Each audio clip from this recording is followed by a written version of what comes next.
प्रताप नगर नामक गांव में रामू और उसकी पत्नी शारदा दोनों लोग साथ रहते थे। वह बहुत खुश रहते थे। फिर एक दिन की बात है। अरे ओ शारदा, मैं बाजार जा रहा हूँ, तुम्हें कुछ मंगवाना है क्या? जल्दी बताओ। नहीं नहीं, मुझे कुछ नहीं मंगवाना है। अच्छा ठीक है, तो मैं चलता हूँ। इतना बोलने के बाद रामू बाजार की ओर जाने लगा। रास्ते में उसे कालू मिलता है। कालू ने आवाज़ लगाया, अरे ओ रामू भैया, अरे तनिक हिया तो आइए। अरे चाय वाले भैया, चाय देना रामू भैया को। नहीं नहीं नहीं, चाय रहने दो, हम फिर पी लेंगे। ठीक है रामू भैया, कोनो बात नहीं। सुना है गांव में दानव आ गया है, जो भी अकेला मिलता है वो उसे मारकर खा जाता है। क्या कह रहे हो कालू? ये सिर्फ कहानियों में होता है, रियल जिंदगी में नहीं होता। इतना बोलने के बाद रामू बाजार की ओर जाने लगता है।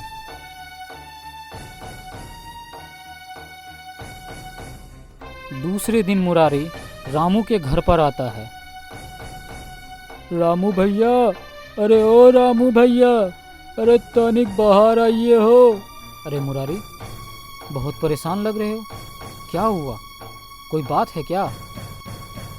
का बताऊं रामू भैया, कल सुबह से हमार बिटवा गया था बाजार सब्जी लाने के लिए। कल सुबह से लौटा नहीं है। सब कह रहे हैं कि दानव उसे रास्ते में पकड़ ले गया। मुरारी, तुम फिक्र मत करो, हम तुम्हारे बेटा को खोजने अभी जाएंगे। तुम्हारे बेटा को कुछ नहीं होगा। इतना बोलने के बाद रामू और मुरारी दोनों लोग मुरारी का बेटा बिट्टू को ढूंढने के लिए निकल जाता है। पास के जंगल में पहुंचने के बाद रामू एक बच्चे की लाश को देखता है। तभी रामू बोलता है, मुरारी, अरे ओ मुरारी, अरे यहाँ आओ, जल्दी देखो, क्या यही तुम्हारा बेटा है? हाँ रामू भैया, यही हमार बिटवा है। हे भगवान, ये क्या हो गया हमार बेटा को? तुम फिक्र मत करो, हम सरपंच जी के पास जाएंगे। सरपंच जी, ये देखिए क्या हो गया हमार बिटवा को, दानव ने क्या किया है। बस यही एक सहारा था सरपंच जी, वो भी छीन गया। हाँ मुरारी, मुझे पता है, लेकिन क्या करूं, कई बार उस दानव को ढूंढने का प्रयास किया, लेकिन वो दानव नहीं मिला। मैं खुद चिंतित हूँ। लोग दिन ब दिन गांव से गायब होते जा रहे हैं। मुझे इस बात का अफसोस है, लेकिन क्या कर सकते हैं। मैं जल्दी ही उसे ढूंढने का प्रयास करूंगा। नहीं सरपंच जी, ये दानव का काम नहीं लग रहा है। ये देखिए आप, इस बच्चे के पेट में चीरा लगा हुआ है। ये काम इंसान का लग रहा है, और जो भी इसके पीछे है मैं उसका पता लगा कर रहूँगा। मुरारी, तुम जाओ अपने बेटे का अंतिम संस्कार करो। मैं देखता हूँ, जो भी हो, तुम्हारे बेटे का कातिल दानव चाहे इंसान, मैं उसको सज़ा देकर रहूँगा और सबके सामने दूंगा, पूरे गांव के सामने। उसके बाद रामू और मुरारी दोनों लोग वहाँ से चले जाते हैं। रामू घर पहुँचने के बाद थोड़ा सा चिंतित रहता है। क्या हुआ जी, आप तो बहुत परेशान लग रहे हैं। क्या बताऊँ शारदा, ये गांव में जो भी खून हो रहा है ना, और लोग गायब हो रहे हैं ना, इसके पीछे कोई दानव नहीं, इसके पीछे ज़रूर कोई इंसान का काम है। मैं पता लगाऊंगा। ये क्या कह रहे हैं जी? हाँ शारदा, मैं सच कह रहा हूँ, और मैं ये बात साबित करके रहूँगा। चाहे इसके लिए मुझे जो भी कदम उठाना पड़े, मैं उठाऊँगा। दूसरे दिन गांव में दो अजनबी आदमी आता दिखाई देता है। तभी शारदा सोचती है, ये आदमी को गांव में कभी नहीं देखी, ये है कौन? कुछ देर के बाद गांव के सरपंच जी भी उसी रास्ते जाने लगते हैं जिस रास्ते पे वो दो आदमी काला सूटकेस लेकर जा रहा था। तभी शारदा उसके पीछे पीछे जाने लगती है। जंगल में पहुंचने के बाद कुछ और ही होता है। देखो, तुम लोगों को कितनी बार समझाया हूँ कि किडनी निकालने के बाद लाश को ठिकाने लगा दिया करो। तुम लोगों की बेवकूफ़ी की वजह से मैं एक दिन बहुत बुरा फंसूंगा।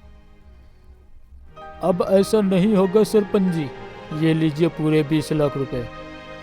तभी शारदा पहुंचती है। वाह सरपंच जी वाह, मैं तो आपको देवता समझती थी, लेकिन आप तो बड़े हैवान निकले। अब आपके पाप का घड़ा भर चुका है।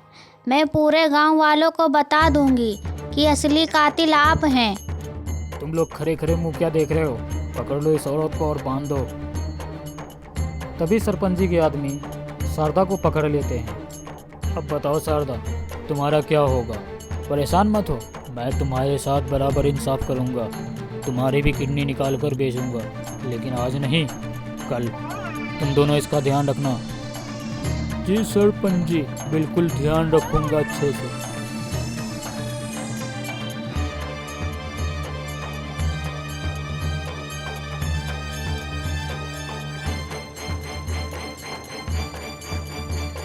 कहाँ रह गई शारदा?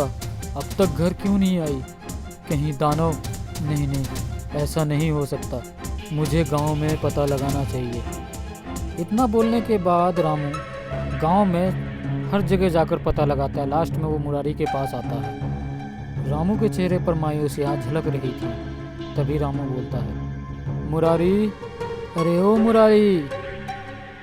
मुरारी बाहर आता है। का भवा रामू भैया, बहुत चिंता में लग रहे हो? आए? अरे मुरारी, चिंता की ही बात है। शारदा सुबह में घर से निकली, अब तक घर वापस नहीं आई। का कह रहे हैं रामू भैया?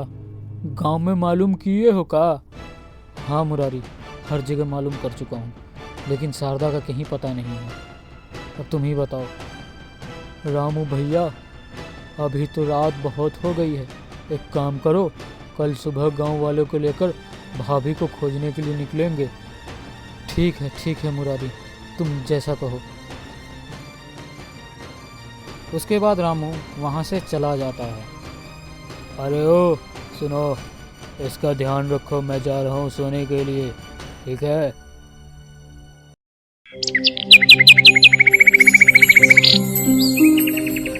रामू को चिंता की वजह से पूरी रात नींद नहीं आई। रामू सुबह सवेरे उठकर गांव वाले को लेकर शारदा को ढूंढने के लिए निकल जाता है। तभी रास्ते में कालू मिलता है। अरे ओ रामू भैया, कहाँ जा रहे हो इतना भीड़ लेके? आए बताओ तो। कालू, शारदा कल सुबह से लापता है, उसे ढूंढने जा रहे हैं। तुमने देखा क्या उसे? अरे हाँ, कल शारदा भाभी यहीं खड़ी थी, फिर पता नहीं क्या हुआ कि जंगल की ओर निकल गई। हमको लगा कि कहीं जा रही होगी। इतना सुनने के बाद सभी लोग जंगल की ओर जाने लगते हैं। जंगल में पहुंचने के बाद मंजर ही कुछ और था।